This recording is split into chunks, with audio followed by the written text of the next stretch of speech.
नमस्ते दोस्तों, OCD class 10th में आपका स्वागत है। वाइट बोर्ड सीरीज चल रही है, emotional mind versus rational mind. आज का टॉपिक इमोशनल माइंड क्या है, रैशनल माइंड क्या है और उसका ओसीडी में क्या एप्लीकेशन है, उस पर बात करें। वीडियो स्टार्ट करने से पहले मैं एक सीरियस टॉपिक पे बात करना चाहूँगा। अगर आपको सुसाइडल थॉट्स आ रहे हैं तो आपको अर्जेंटली डॉक्टर के पास जाना चाहिए। आपको मेडिसिन या जो भी है काउंसलिंग, उस पर आपको डॉक्टर की मदद लेनी चाहिए। आप ठीक है यूट्यूब पे वीडियोस देख रहे हैं, आप मेरी सलाह फॉलो कर रहे हैं, पर अगर आपको सुसाइडल थॉट्स आ रहे हैं तो प्लीज़ डॉक्टर के पास जाइए। ठीक है, ये बहुत ही अर्जेंट और बहुत ही इम्पोर्टेंट मैटर है, तो प्लीज़ डॉक्टर के पास जाइए। सेकंड है, जो मेरी क्लासेस है वो जल्द आने वाली है।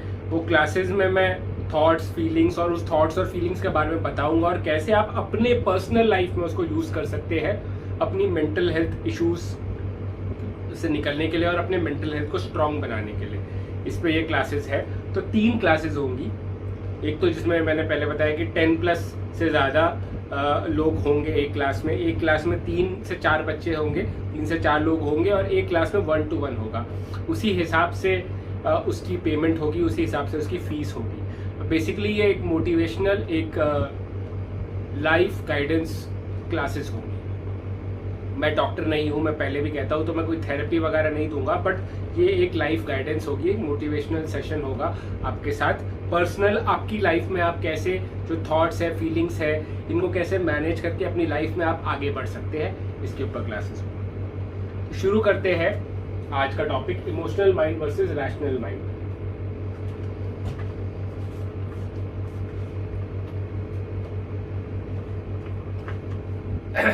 पहले बात करते हैं कि ब्रेन और माइंड में क्या फर्क है। जो ब्रेन है, जैसे हार्डवेयर और सॉफ्टवेयर होता है ना, कि ये सीपीयू हो गया, मॉनिटर हो गया, वो हो गया हार्डवेयर कंप्यूटर का, और जो सॉफ्टवेयर होता है जैसे विंडोज, वो सॉफ्टवेयर। तो बेसिकली ब्रेन जो है वो हार्डवेयर है हमारे, ठीक है, और उसमें जो सॉफ्टवेयर है वो है माइंड। तो ये मैं बहुत ही से सिंप्लीफाइंग वे से बता रहा हूँ कि ब्रेन और माइंड में क्या फर्क है। माइंड को हम 2 चीजों में बांटेंगे। एक तो इमोशनल माइंड, ये चीज सेम ही चीज है जो मैं जैसे बोलता हूँ ना, कि जैसे हमारा माइंड अगर चाणक्य है और वो एडवाइस दे रहा है, तो वो थॉट्स और फीलिंग्स में एडवाइस देता है। तो थॉट्स जो है वो रैशनल माइंड से आते हैं और जो फीलिंग्स है वो इमोशनल माइंड से।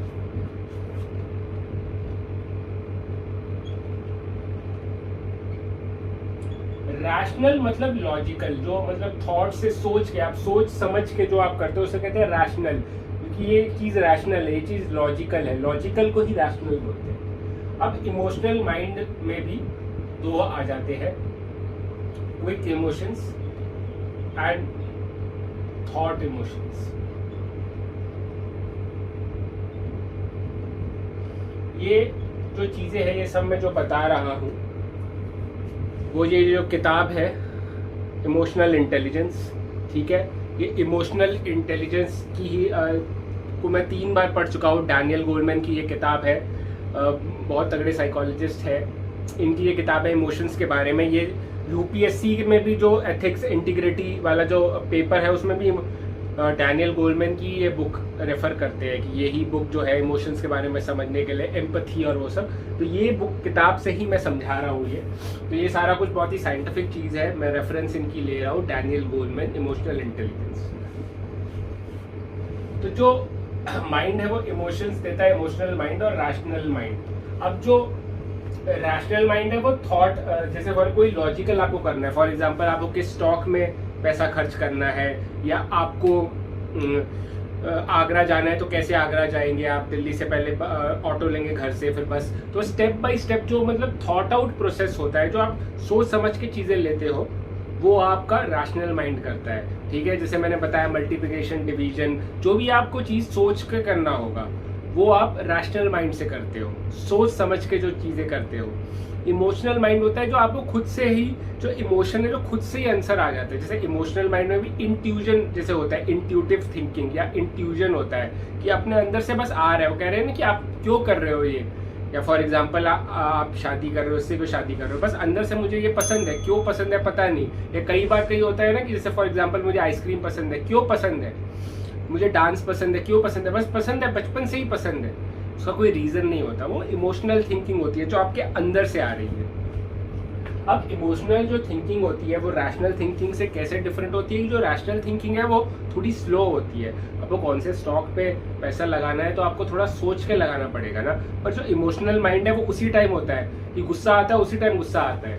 तो जो इमोशनल माइंड है उसके जो इमोशंस है वो क्विक होते हैं उसी टाइम। फॉर एग्जाम्पल अंधेरा है और आपके ऊपर रस्सी आ गई और वो रस्सी थोड़ी हिल रही है तो दिमाग में सबसे पहले आएगा अरे स्नेक है, और आपको आएगा डर। पर एक बार ये लाइट ऑन हो जाएगी फिर आप देखोगे अच्छा ये सांप नहीं है, ये तो रस्सी है, तब आपका रैशनल माइंड शुरू हो जाएगा। पर सबसे पहले इमोशनल माइंड शुरू होता है। तो जो हमारा एवोल्यूशन में बेसिकली हमारी ये है कि फॉर एग्जांपल सामने शेर आ जाए तो आप ये नहीं सोचोगे ना, बैठ के सोच कि ये शेर है, ये भूखा है कि नहीं है, ये मुझे मारेगा कि नहीं है, आप सीधा भागने की कोशिश करोगे। तो वैसे ही तो इमोशनल माइंड आपके अंदर डर क्रिएट करेगा और आप भागोगे या आप उससे लड़ने की कोशिश करोगे, लड़ तो नहीं पाओगे शेर से। तो जो इमोशनल माइंड था वो हमारे रैशनल माइंड से क्विक है। तो इमोशनल जो माइंड है EM वो हमारे रैशनल माइंड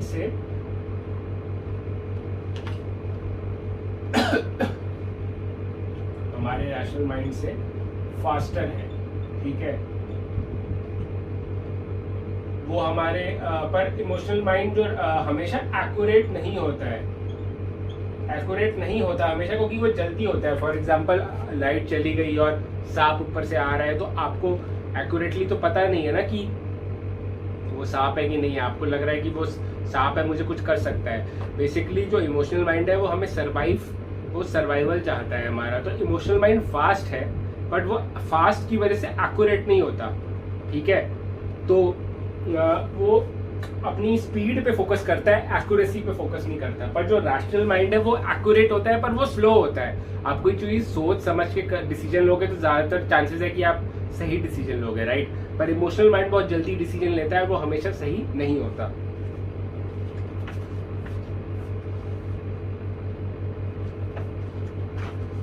मैं जो कहता हूँ कि जो हमारे थॉट्स है वो हमेशा सही नहीं होते, वो इमोशनल माइंड के जो ऑटोमेटिक थॉट्स है वो क्विक होते हैं पर वो सही नहीं होते हैं। हमेशा थॉट सही नहीं होता है। जो हमारे थॉट्स भी है वो इमोशन से भी, जैसे फॉर एग्जांपल अगर आप एंग्शियस हो, आपको घबराहट है तो आपको घबराहट वाले थॉट्स ही आएंगे। जैसे मैंने पहले भी बताया है कि थॉट्स, फीलिंग्स और बिहेवियर, T से थॉट्स, F से फीलिंग्स, B से बिहेवियर, ये कनेक्टेड है। जैसे आपको फीलिंग आ रही है, फॉर एग्जांपल एंग्जाइटी वाली फीलिंग है तो एंग्शियस थॉट्स आएंगे। अगर आपको गुस्से वाली फीलिंग आ रही है तो गुस्से वाले थॉट्स आएंगे दूसरों पे। तो फीलिंग से थॉट्स कनेक्टेड होते हैं। बट यही है कि जो इमोशनल माइंड है वो काफी फास्ट होता है रैशनल माइंड से, पर वो एक्यूरेट नहीं होता है। मतलब आपको कोई थॉट आ गया, फॉर एग्जांपल जैसे OCD में होता है कि आपको थॉट से डर लगने लगता है। आपको जैसे ये डर लगता है कि अरे यार यहाँ पे मैं स्टोव अगर बंद नहीं करूंगा तो बम ब्लास्ट हो जाएगा मेरे घर पे। बट वो हमेशा आपको एंग्जाइटी आ जाती है, आपका इमोशनल माइंड ऑन हो जाता है। बट आपको पक्का पता है कि स्टोव में ऑन छोड़ गया तो बम ब्लास्ट हो जाएगा? जरूरी नहीं है ना, जरूरी नहीं है। आप सोच समझ के करोगे तो आपको वो डर नहीं लगेगा, पर आपका इमोशनल माइंड शुरू हो जाता है। वो उस मतलब कि वैसी थॉट आता है वैसे ही आपका इमोशनल माइंड शुरू हो जाता है। तो इमोशनल माइंड, आपका इमोशन पहले आता है, थॉट बाद में आता है हमेशा। आपको डर या गुस्सा, कुछ चीज हो गई आपके साथ, बुरा हो रहा है तो आपको गुस्सा पहले आएगा। बट अगर आप सोच समझोगे, फॉर एग्जांपल कई लोगों पे गुस्सा आता है, बट एक बार आप सिचुएशन समझ जाओगे तो अच्छा मैं भी होता उसकी जगह तो मुझे भी गुस्सा आता, तो आपका गुस्सा कम हो जाता है। तो शुरू में आती है इमोशन, शुरू में आ जाता है। उसके बाद आप जब सोचते हो, सोच समझ के रैशनल थिंकिंग करते हो,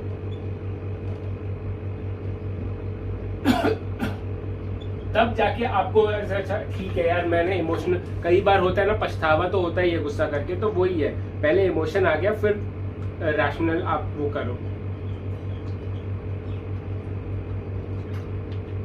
फिर आप सोच समझ के कर रहे हो। अच्छा यार तो मैंने तो गलत कर दिया। तो इमोशन एक तो होता है क्विक इमोशन, जैसे मैंने बोला क्विक इमोशन, एक होता है थिंकिंग वाला इमोशन कि आप बार बार सोच रहे, जैसे डिप्रेशन हो गया, थॉट इमोशन, मतलब सोचा हुआ इमोशन कि आप बार बार सोच रहे हो यार मैं तो बकवास हूँ, मैं तो लूजर हूँ, ये है वो है, बार बार ऐसे नेगेटिव थॉट्स आएंगे तो क्या होगा, क्या इमोशन आएगा, सैडनेस आएगी ना, डिप्रेशन आएगा। तो बार बार सोच सोच के, या आप सोच रहे हो मैं तो बड़ा हूँ, मैं तो राजा हूँ, मैं तो सब कुछ वो कर दूंगा, आप खुद ही सोच रहे हो तो आपको अच्छा फील होगा। तो एक इमोशन खुद से आता है, ठीक है, वो हमारे एवोल्यूशन का ही, हमारे ब्रेन का ही पार्ट है जो खुद से आता है, और दूसरा हम सोच के इमोशन जो लाते हैं। तो मेन जो हमें प्रॉब्लम करता है वो क्विक इमोशन करता है। तो क्विक इमोशन का मैं हमेशा से जो बोलूँगा कि सर हमेशा एक ही चीज़ बोलते हैं, पर यार एक ही चीज़ है। आपको अगर क्विक इमोशन, क्विक थॉट्स, जो अपने ऑटोमेटिक थॉट्स या ऑटोमेटिक थॉट्स, ठीक है, एंड ऑटोमेटिक जो इमोशंस है, जो क्विक इमोशंस जो मैंने बताए, उनका सबका इलाज एक ही है, अवेयरनेस। आप अवेयर हो जाओ कि ये थॉट आपको आ रहा है, या आप अवेयर हो जाओ कि आपको गुस्सा आ रहा है, पर वो गुस्सा मत करो। कोई सिचुएशन है जिसमें आपको, जैसे ईआरपी में भी यही होता है ना कि आपको डर लगता है पर आप एक्सेप्ट करते हो डर को, अब डरते नहीं हो। आप गुस्से को देख रहे हो कि गुस्सा आ रहा है पर गुस्से हो नहीं रहे हो, तो आप इमोशन के बीच में, अपने और इमोशन के बीच में डिस्टेंस क्रिएट कर लेते हो, ठीक है। तो अवेयरनेस ही है, और अवेयरनेस किससे आएगा, माइंडफुलनेस से, ठीक है, माइंडफुलनेस का बेस्ट तरीका है करने का, वो है मेडिटेशन।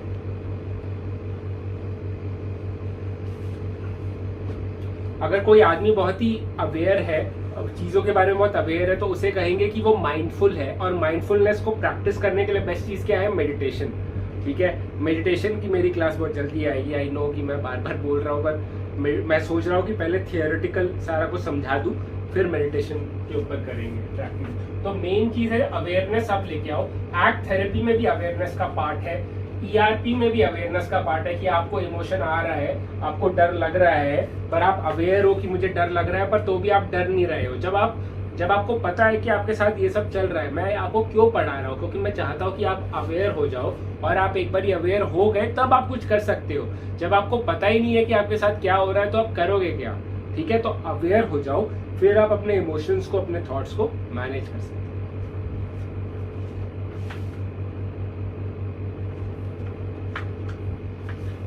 तो thank you for watching my video till the and, and आप मेरे साथ बने रहने के लिए धन्यवाद।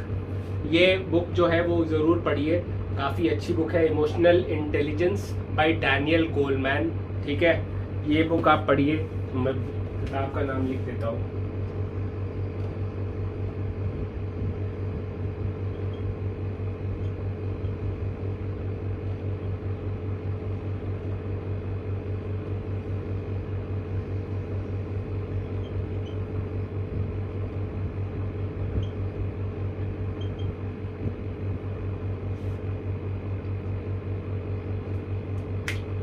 Emotional intelligence bye Daniel Goleman, आप ये पढ़िए, आपको ज़रूर फ़ायदा होगा। इससे आपको अपने इमोशंस के बारे में समझेंगे। इमोशनल इंटेलिजेंस बहुत ज़रूरी है, जैसे मैंने पहले ही बोला है। तो इमोशनल ये किताब पढ़िए, हिंदी में भी है ये किताब, तो हिंदी में भी आप सर्च कर सकते हैं अमेज़ॉन पे, ये किताब पढ़िए। और मेरी क्लासेस जल्द शुरू होने वाली है, तो उसका इंतज़ार करिए, अगस्त में शुरू करेंगे। Thank you for watching my video till the and. Life में कोई भी इशू हो, परेशानी हो, तो घबराइए मत, भागिए मत, कीप फाइटिंग।